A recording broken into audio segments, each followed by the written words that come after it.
नमस्कार साथियों, स्वागत है एक बार फिर से आप सभी का हमारे YouTube चैनल ऑफिसर्स जिद में। जिद ऐसी जो तूफानों को हिला दे, जिद ऐसी जो पत्थर को भी मोम बना दे, जिद ऐसी जो आपको सोने ना दे, और जिद ऐसी जो आपको आपके लक्ष्य तक पहुंचा दे। मित्रों, जिद ऐसी होनी चाहिए जो आपको कामयाब बना दे, आपको ऑफिसर बना दे। आज की कड़ी में हम पढ़ते हैं शोषण के विरुद्ध अधिकार। मौलिक अधिकार चल रहे थे, पिछली वीडियोस में हम मौलिक अधिकार पढ़ रहे थे। मौलिक अधिकारों में हमने पढ़ लिया था समानता का अधिकार और स्वतंत्रता का अधिकार। अब हम पढ़ेंगे शोषण के विरुद्ध अधिकार। क्या होता है शोषण? किसी भी व्यक्ति का शोषण, चाहे वो किसी प्रकार से किया जाए, ठीक है, वो असंवैधानिक है। तो उसके विषय में संविधान ने संरक्षण प्रदान किया है कि किसी व्यक्ति का शोषण नहीं किया जाएगा। शोषण जो है ये राज्य और व्यक्ति दोनों के विरुद्ध संरक्षण प्रदान करता है।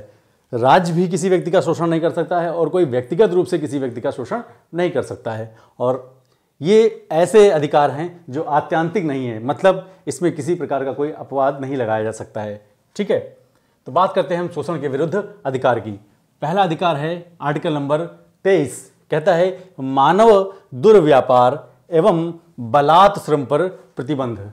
क्या होता है मानव दुर्व्यापार? मानव दुर्व्यापार का मतलब होता है कि मनुष्य का किसी प्रकार से कोई व्यापार नहीं किया जाएगा। कोई मनुष्य कोई वस्तु नहीं है जो इसे खरीदा और बेचा जा सके। मनुष्य कोई चीज़ नहीं है ना, जिसे बांध के रखा जा सके। मनुष्य की एक अपनी स्वतंत्र आइडेंटिटी है। तो इसी क्रम में देखते हैं मानव दुर्व्यापार एवं बलाश्रम में पहला है दास प्रथा। पुराने ज़माने में दास प्रथा चलती थी। लोग दासों को खरीदते थे, दासों की मंडियाँ लगती थीं, वहाँ लोग जाते थे और गुलाम बना के ले आते थे। वो एक गुलाम पीढ़ी दर पीढ़ी चलते थे।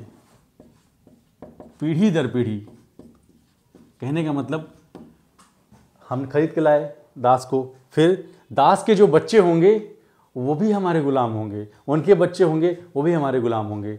ठीक है, हिस्ट्री में आपने गुलाम वंश को भी पढ़ा होगा कहीं ना कहीं। तो वो गुलाम वंश इसी दास प्रथा से ही निकल के आया था। ठीक है, उस पर क्या किया है इन्होंने? रोक लगाया है, प्रतिबंध लगाया है कि नहीं, अब किसी को भी किसी प्रकार दासता का सामना नहीं करना पड़ेगा। अगली बात है बेगार अथवा बलात्श्रम। क्या होता है बेगार अथवा बलात्श्रम? बलात्श्रम का मतलब होता है कि बलपूर्वक किसी से श्रम कराना। काम तो करा लिया, लेकिन उसको उस काम के बदले में किसी प्रकार का कोई पारिश्रमिक नहीं दिया, तो वो हो गया हमारा बेगार बलात्श्रम। काम के बदले किसी प्रकार का कोई धन ना देना ही बेगार कहलाता है। अगला आता है स्त्रियों व बच्चों का व्यापार। अच्छा, जो बेगार था, संविधान में एक बात कही गई है कि अगर कोई व्यक्ति कारावास में बंद है, कारावास में बंद है, ठीक है, बंद है, उसे किसी अपराध के लिए सजा दी गई है, ठीक है, लेकिन अगर वो जेल में रहते हुए कोई काम करता है, ठीक है, तो उसके बदले में भी उसको क्या हुआ? पारिश्रमिक दिया जाएगा। पारिश्रमिक दिया जाएगा। ठीक है, ये एक वाद था दीना वर्सेस भारत संघ।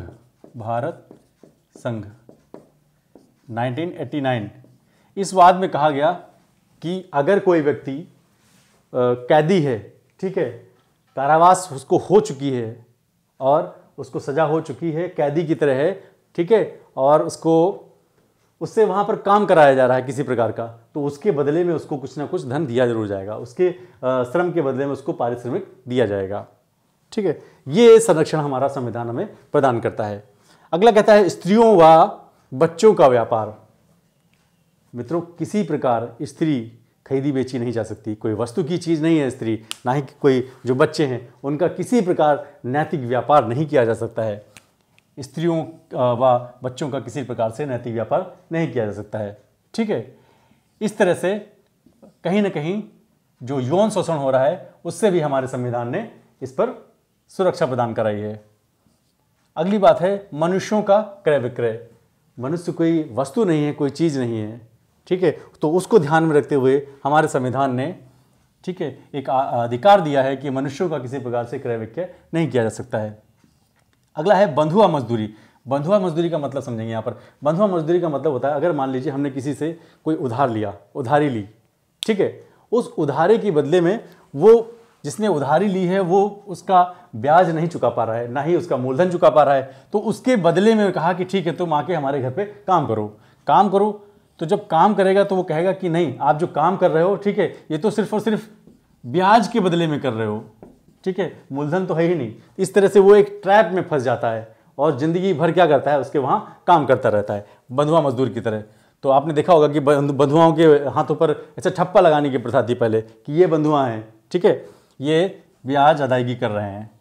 तो बंधुआ मजदूरी की भी यहाँ पर जो प्रथा थी उसको भी हमारे भारतीय संविधान ने खत्म करवाया, ठीक है। तो ये सारे अधिकार हमें आर्टिकल नंबर 23 के तहत मिलते हैं, शोषण के विरुद्ध अधिकार, कि किसी प्रकार का, ताकि कोई शोषण ना हो सके, चाहे स्त्री का शोषण हो चाहे पुरुष का, तो किसी प्रकार जो भी सामाजिक शोषण हुआ करते थे उन सब पर रोक लगा दी है। अगला है बालकों के नियोजन का प्रतिषेध।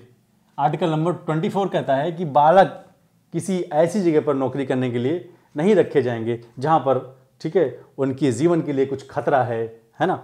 तो कहां कहां बोला कि 14 वर्ष से कम बच्चों को, है ना, इसमें शामिल नहीं करना है। 14 वर्ष से कम बच्चों को इसमें रोका जाता है। कौन कौन सी जगह होती हैं, जैसे कारखाने हो गए, खान हो गई, या जोखिम भरे स्थान हो गए।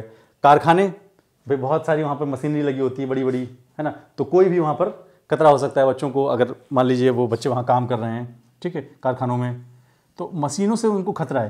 पहली चीज़ तो ये, जो 14 साल के बच्चे हैं वे काम करने के लिए बने ही नहीं होते हैं, वो तो पढ़ने के लिए बने होते हैं, शिक्षा का अधिकार है उनको। आर्टिकल हमने कल 21 का पढ़ाया था कि 6 साल से 14 साल के जो बच्चे हैं उनको शिक्षा का अधिकार है, ठीक है। तो अब इस उम्र में पढ़ेंगे या काम करेंगे, ये तो उम्र उनकी पढ़ने की है, ठीक है। तो इसीलिए उन्होंने कहा कि नहीं, इस उम्र तक बच्चे तो बिल्कुल काम करेंगे ही नहीं।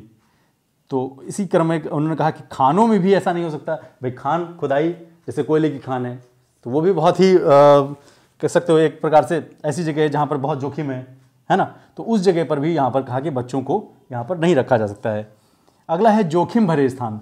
जोखिम भरे स्थान जैसे कहीं ऐसी कोई फैक्ट्री जहाँ पर पटाखे बन रहे हैं, ठीक है, या गोला बारूद बन रहा है, ऐसी जगहों पर भी बच्चों को नौकरी पर नहीं रखा जा सकता है, ठीक है। इसी क्रम में एक अधिनियम पास किया गया था, बाल श्रम प्रतिषेध एवं विनियमन अधिनियम 1986। ये था 10 अक्टूबर 2006 को, ठीक है। इसके तहत कहा गया कि घरों व होटलों में बाल श्रम पर प्रतिबंध लगाया जाए।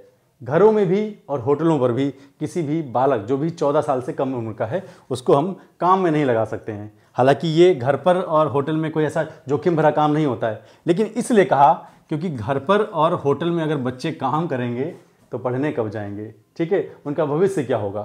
तो इसीलिए वहाँ पर भी प्रतिषेध कर दिया कि नहीं, जब तक उनकी पढ़ने की उम्र है तब तक वो बच्चे पढ़ेंगे, घरों में भी नहीं काम करेंगे, होटल में भी काम नहीं करेंगे, ठीक है। इसके तहत अगर उन्होंने कहा अगर नियोजित करने वाला व्यक्ति अगर पकड़ा जाता है तो 20,000 रुपया दंड स्वरूप, ठीक है, उसको देना होगा पर बच्चे के हिसाब से। समझ रहे हैं ना, मान लीजिए हमारे घर में कोई काम कर रहा है और हम पकड़े गए तो हमें 20,000 रुपये पर बच्चे के हिसाब से देना पड़ेगा। आगे था कारखाना अधिनियम 1948, ये निकाला गया था। खान अधिनियम 1952, फिर बीड़ी सिगार कर्मकार अधिनियम 1966। ये इसलिए था कि कारखानों में कोई 14 साल से कम उम्र का बच्चा ना काम करे, खान में कोई 14 साल का बच्चा ना काम करे, या बीड़ी सिगार जहाँ पर बन रही हैं, ठीक है, ऐसे जो मादक पदार्थ होते हैं वहाँ पर भी किसी भी प्रकार से कोई बच्चा जो कि 14 साल से कम उम्र की बच्चा है, ठीक है, वो किसी प्रकार का काम ना करे। तो आज हमने पढ़ा शोषण के विरुद्ध अधिकार। दोस्तों, क्लास अगर अच्छी लगी होगी तो please like share comments and subscribe ज़रूर कर दें और बेल आइकन दबा दीजिए ताकि आगे की क्लासेस आपको सुचारू रूप से मिलती रहें। कल की कड़ी में हम पढ़ेंगे धार्मिक स्वतंत्रता का अधिकार। थैंक यू मित्रों।